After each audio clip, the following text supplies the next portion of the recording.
美队3在如今仍然可以称得上是漫威最经典的电影之一。虽然没有主流反派，但超级英雄之间的内战似乎更加吸引人。于是我抱着怀旧心态，用0.5倍速再次重温一遍，却不料有了意外收获。因为不仅从电影中发现了一些隐藏的细节，而且还发现了几个微妙的彩蛋。也许大家之前可能都错过了，但没有关系，今天我将会把它们全部列出来。第一，美队的力气到底有多大？这或许是一个非常具有争议的问题，因为他有时候可以拉住一架直升机，有的时候可以抵挡灭霸的进攻，然而有的时候却很拉胯，怪不得大家都叫他555开，意思就是上限很高，下限也很低，这也导致无法判断美队的具体力量。但如果你仔细看了内战，那么就可以从中找到答案。在美队与钢铁侠的最后一场打斗中，钢铁侠由于战甲被严重损坏，知道自己不是对手，于是不得已让星期五去分析美队的战斗模式。现在请注意，如果我们视频暂停且放大，可以看到美下的冲击力数据，其中最用力的一拳是1346牛顿，换算一下就相当于274.7斤，这也正是美队可以徒手拉住飞机的原因。此细节镜头比较快，而且数值很小，如果大家想去核对的话，建议使用慢速观看。第二，在机场的战斗中，旺达操控高处汽车掉落，下一秒直接就将钢铁侠埋了起来。大家仔细观看就可以发现，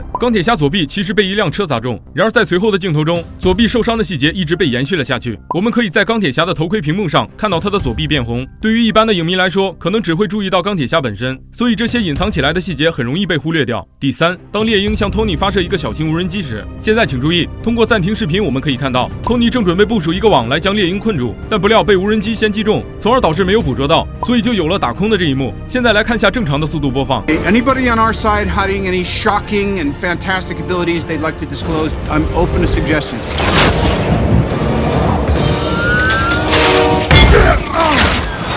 第四，在电影116分钟左右，当美队和巴基登陆西伯利亚后，巴基随后挑选了一把武器，但当武器抽屉打开的一瞬间，我们可以看到上面写着诺曼诺夫，也正是寡姐的名字娜塔莎·诺曼诺夫，所以巴基从武器库中拿出来的武器实际上是寡姐的。这个细节很短暂，不放慢根本看不到。第五，在电影75分钟左右，当托尼要求罗斯将军给他更多时间去抓捕美队时，如果现在把镜头放大，我们可以看到托尼胸口上有圆形疤痕，很浅很模糊，但其实是一个连续性细节，因为在钢铁侠3中，托尼接受了手术，从而取出了身体中的弹片，并修复了胸口上的洞，所以我们看到的印记就是当时所留下来的。第六，在电影开始，美队的左右肩膀上都贴有复仇者的标志，但当复仇者因为索科维亚协议而闹掰时，美队也把标志给撕了。然而其实早在抓捕巴基时，他就决定要离开复仇者，看来史蒂夫对巴基是真爱。第七，在电影43分钟左右，当巴基去罗马尼亚水果市场买李子时，其实这种水果对记忆障碍患者很有益，因此特别适合巴基，这也表明他当时已经变好，并还想找回之前的记忆。第八，在电影19分钟30秒，当美队正在看新闻时，如果大家现在注意窗户旁边，那么你就可以发现到一只猴子穿着美队的衣服，没错，这就是他在美队1中画的。看到这里，不得不佩服漫威的连续性，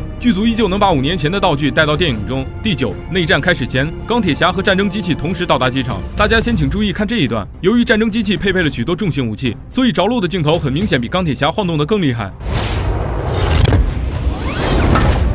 第10，在电影7分钟左右，当美队告诉旺达要把毒气从疾控中心弄出来时，注意看，旺达不仅在清除毒气，还用他的魔法创造了一个能量盾，从而来保护背部免受炮火伤害。好了，以上这些就是通过0.5倍速观看找到的细节和彩蛋。如果你也喜欢这种类型，不妨来个点赞和收藏。有想看的电影可以在评论区说出来，关注我，咱们下期见。